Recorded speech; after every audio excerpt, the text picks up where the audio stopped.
You want to study more, you know you should, but you find yourself scrolling through your phone instead. You make a firm promise to yourself. This time will be different.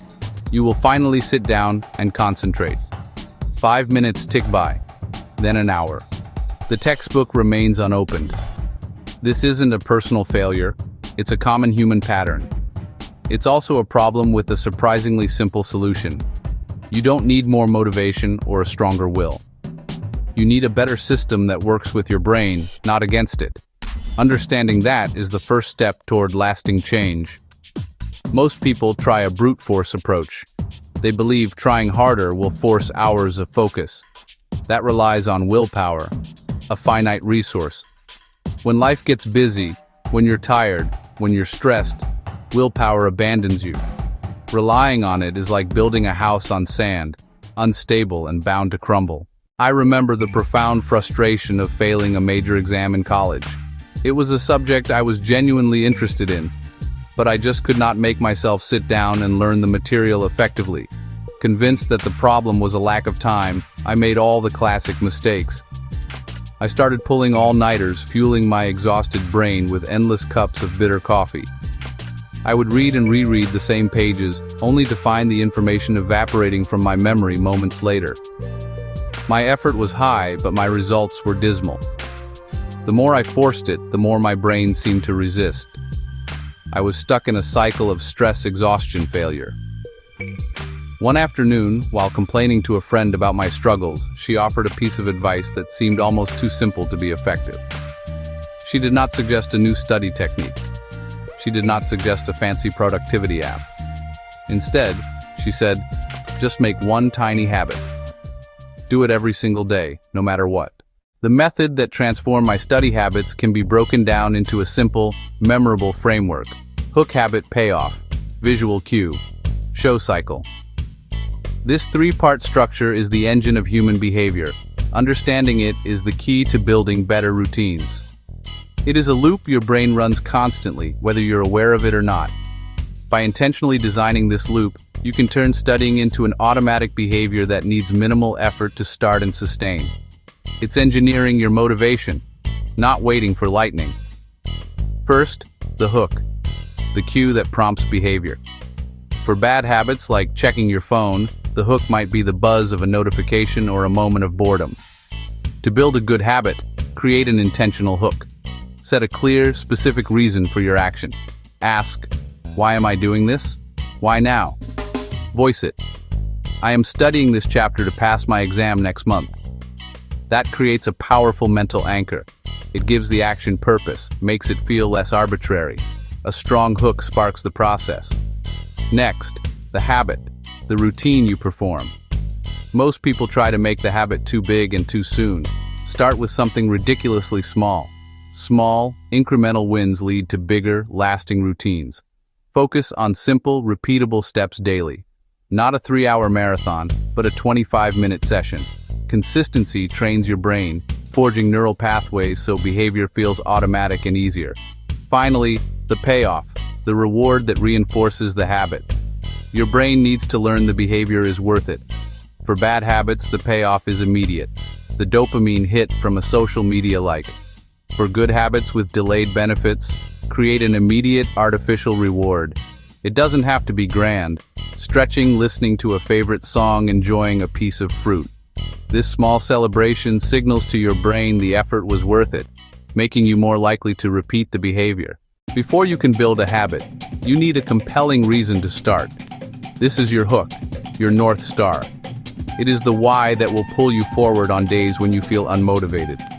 Simply wanting to study more is too vague. It lacks the emotional weight needed to drive action. Your reason must be specific, personal, and have a clear deadline or outcome. Take a moment to think deeply about what you truly want to achieve. Why is this specific subject or exam important to you right now? The clarity of your purpose is directly proportional to the likelihood of your success.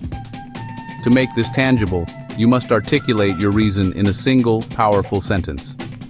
For example, instead of a fuzzy goal, try something concrete like, I want to master this coding language to apply for a better job in 3 months. I will pass this biology final so I can complete my pre-med requirements this semester. This act of defining your goal transforms an abstract desire into a concrete mission. It provides a clear target for your efforts and makes it easier to measure your progress along the way. Your brain responds to specificity, not to general intentions. Once you have crafted your sentence, do not just keep it in your head. Write it down on a physical object. With your why firmly established, the next step is to build the habit itself.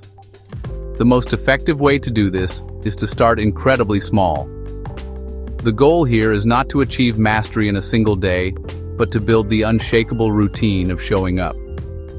We will begin with a simple 10-minute ritual that serves as your launchpad into a focused state.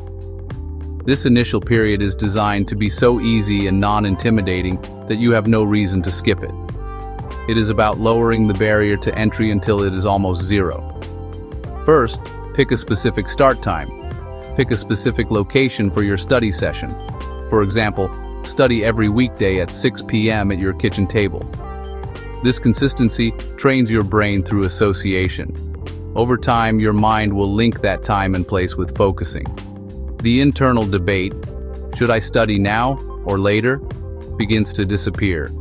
It becomes a non-negotiable appointment with yourself.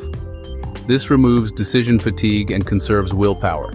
The core of this launchpad is the 10-minute focus block. Before you open a book, spend 10 minutes preparing your mind and space. This is not wasted time. It's the most productive part of your session. During these 10 minutes, clear your desk of all clutter.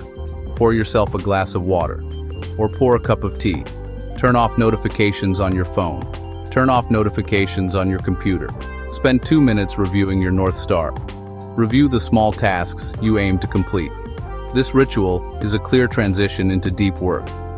Many find the Pomodoro technique a natural extension. After 10 minutes, set a timer for 25 minutes of focused work. During that time, do nothing but your chosen task. When the timer goes off, take a 5-minute break. This structure breaks big tasks into bite-sized intervals. It gamifies the process and promises rest is near. Start with one 25-minute session after your 10-minute prep to build momentum. Section 7. Section 4. Prime your brain with triggers and tiny tasks. Once your environment is optimized, you can use small psychological cues to prime your brain for focus. A trigger is a specific, consistent action you take right before you begin your habit. It acts like a starting pistol for a race, signaling to your mind that it is time to perform. Over time, your brain will so strongly associate the trigger with the study session. Eventually, performing the trigger alone will ease you into concentration. This automates the most difficult part of the process, getting started. Your trigger should be something simple, quick, and enjoyable. It could be the act of making a specific type of tea, lighting a certain candle, or putting on a designated study playlist of instrumental music. For example, your routine could be: make a cup of peppermint tea, sit down at your clean desk, then set your 25-minute timer. This chain of micro-actions forms a ritual that bridges distraction and focus. The trigger becomes a small reward you look forward to, reinforcing the habit loop. In addition to triggers, master breaking large tasks into laughably small parts. Study for my history final is too large and intimidating. That creates immediate resistance because the brain can't see a clear path forward. Instead, break it into concrete, actionable steps. Study history becomes read one page of chapter 5. Write my essay becomes write the first 3 sentences of the introduction. This is the 2-minute rule. Lower the barrier by making the first step manageable. Once you start, it's much easier to continue. An object in motion tends to stay in motion. After 1 page, it feels natural to read another. After 3 sentences, you often write a full paragraph. Each tiny task gives a small hit of dopamine, pleasure and motivation. That creates a positive feedback loop where progress fuels more progress, building momentum for a full study session. Section 8. Section 5. The power of active engagement and energy management. Building a habit of sitting down to study is only half the battle. To truly learn and retain information, you must engage with the material actively, not passively.